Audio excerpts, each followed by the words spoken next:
ऐसे ही एक दिन साधना अपने कमरे में बैठकर फोन चला रही थी। तभी उसकी माँ नीलम उसके पास आती है। बेटा, तुम अकेली इस कमरे में क्या कर रही हो? आज तुम्हारा कोई प्लान नहीं है क्या?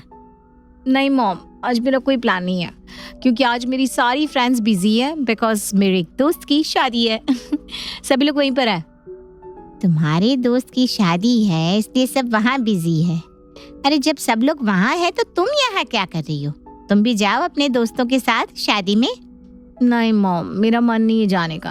एक्चुअली क्या है ना, शादी में थोड़ा रश होता है। आई डोंट थिंक सो मैं वहाँ पर एडजस्ट भी कर पाऊंगी, तो मैंने सोचा मैं अपने घर पर ही ठीक हूँ। चलो कोई बात नहीं, अगर तुम्हारा मन नहीं है वहाँ जाने का तो मत जाओ, लेकिन मैं तुम्हें इस तरह खाली नहीं बैठने दूंगी। चलो तुम और मैं कहीं बाहर चलते हैं। अपनी माँ की बात सुनकर साधना खुश हो जाती है और अपनी माँ के साथ बाहर घूमने के लिए चली जाती है, जहाँ नीलम की मुलाकात उसकी एक पुरानी दोस्त सावित्री से होती है। अरे सावित्री, तू यहाँ क्या कर रही है?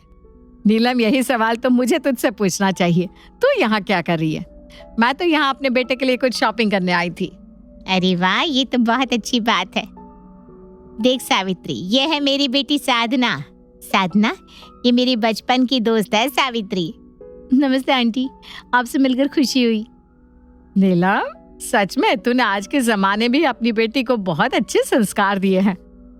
वो तो है सावित्री। वैसे राज भी बड़ा हो गया होगा, कहाँ है वो? हाँ, बड़ा तो हो गया है, बस वो घर से आता ही होगा, इसीलिए तो उसके लिए शॉपिंग करने आई हूँ। घर से आता ही होगा मतलब ऑफिस से? अरे नहीं, वो दूसरे शहर जॉब करने गया था, इसलिए वहां से आ रहा है। उसने अपनी शिफ्टिंग यहीं करवा ली है, अब वो मेरे साथ ही रहेगा। खैर ये सब छोड़, मैं तो ये कह रही हूँ कि तू साधना को लेकर कभी घर आना। मेरा बेटा भी कुछ दिन घर पर ही है, तुम दोनों उससे भी मिल लेना। हाँ जरूर, हम कल ही तेरे घर आते हैं। बस तू अपना एड्रेस मुझे सेंड कर देना, पर उससे पहले तू मुझे अपना नंबर तो दे दे। कई सालों बाद नीलम और सावित्री की मुलाकात होती है। इसके बाद उन दोनों की बातचीत फिर से शुरू हो जाती है और अगले दिन नीलम साधना के साथ सावित्री के घर जाती है, जहाँ साधना की मुलाकात राज से होती है। साधना को राज और राज को साधना पहली नजर में ही पसंद आ जाते हैं और इस तरह उन दोनों की बातचीत शुरू हो जाती है। ऐसे ही एक दिन, साधना, मैं तुमसे कुछ कहना चाहता हूँ, अगर तुम इजाजत दो तो क्या मैं? हाँ राज, कहो ना, क्या कहना चाहते हो? वैसे कहना तो मुझे भी बहुत कुछ है, पर पहले तुम बोलो। साधना, हम दोनों की दोस्ती बहुत अच्छी है, पर यह दोस्ती मेरी साइड से प्यार में कब बदल गई मुझे पता ही नहीं चला। मैं तुम्हारे लिए कुछ अलग सा ही फील करने लगा हूँ। मैं भी राज। साधना और राज की दोस्ती प्यार में तब्दील हो जाती है और बहुत जल्द नीलम और सावित्री की दोस्ती रिश्तेदारी में बदल जाती है। साधना और राज की जल्दी ही शादी हो जाती है, पर कहते हैं ना, जहाँ चार बर्तन होते हैं वहाँ आवाज तो आती ही है। ठीक ऐसा ही सावित्री के घर में भी होने वाला था। आज साधना की पहली रसोई थी और उसकी पहली रसोई करवाने के लिए सावित्री अपनी बहू साधना को किचन में ले जाती है, जहाँ वो उसको किचन में देखकर कहती है, माँ जी, ये रसोई है, बुरा मत मानना, लेकिन आपको नहीं लगता हमारी रसोई कुछ ज्यादा ही छोटी है? आपको पता है जितना बड़ा आपका ये रसोई है ना, उससे कई गुना बड़ा मेरे घर का बाथरूम था। हाँ, पर जो भी है, अब यही मेरा ससुराल है। हाँ बेटा, हो सकता है, पर अब से यही तेरा घर है और तुझे इसी रसोई में खाना बनाना पड़ेगा। चल आजा, मैं तुझे बता दूं कौन सी चीज कहाँ रखी है। इस तरह सावित्री साधना को सब कुछ बताने लगती है। कुछ ही देर बाद साधना की पहली रसोई भी खत्म हो जाती है। समय बीतता है और बीतते समय के साथ साधना धीरे धीरे अपने ससुराल में अपना एडजस्टमेंट कर लेती है। ऐसे ही एक दिन सावित्री के घर की पड़ोसन विमला आती है।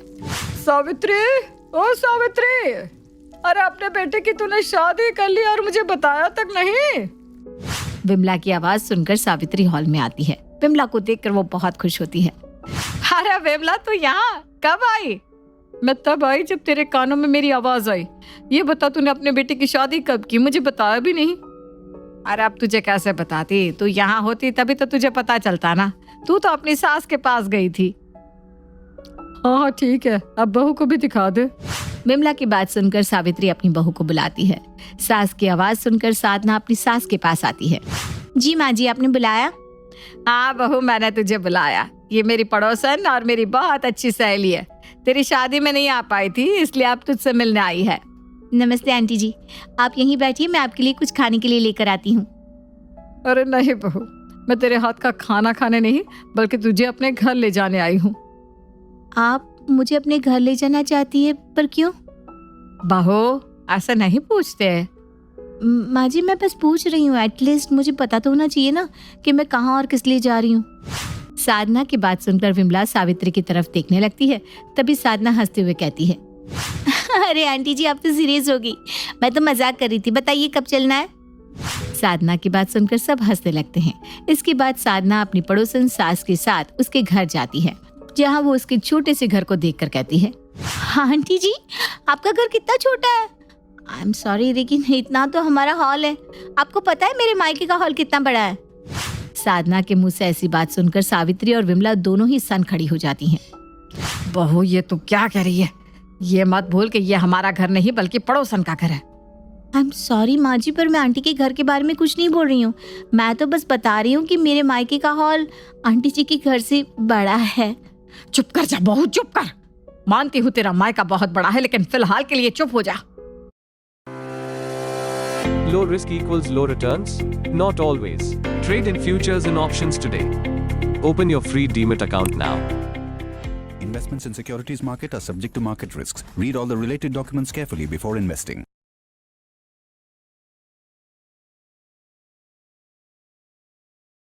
Until next time, see you, my fam. 100K? Oh my god, you guys. My fan base is growing like crazy. You know what else is growing crazy? India, the fastest growing major. ना चुप्पी साध लेती है, लेकिन विमला को ये बात बहुत बुरी लगती है, पर बेचारी करती भी क्या। आखिर उसने ही साधना को अपने घर बुलाया था, इसलिए वो भी उसे कुछ नहीं बोलती और उसे बैठने के लिए कहती है। आंटी जी, आपके घर का सोफा कितना पुराना है? साधना ये बात बोलती ही है कि तभी उसकी सास उसको आंख दिखाने लगती है। उप्स, आई एम सॉरी, मैं तो बस ये बताना चाह रही थी कि मेरे मायके में ना इससे बढ़िया क्वालिटी के सोफे हैं। आपको पता है, आप एक बार बैठोगे ना, ऐसा लगेगा कि आप किसी सॉफ्ट चीज पर बैठ रहे हैं।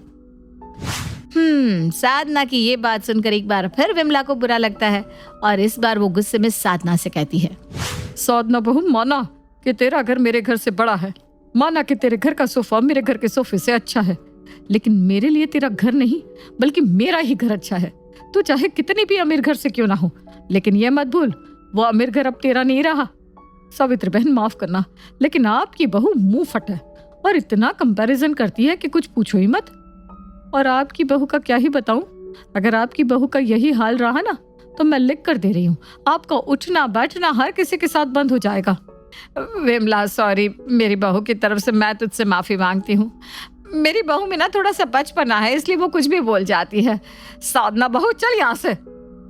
सावित्री अपनी बहू को घर वापस ले आती है और उसे डांटते हुए कहती है, तू ये क्यों भूल जाती है कि तेरे मायके के जितने हम अमीर नहीं हैं और हमारे पास जो भी है हम उसी में खुश हैं।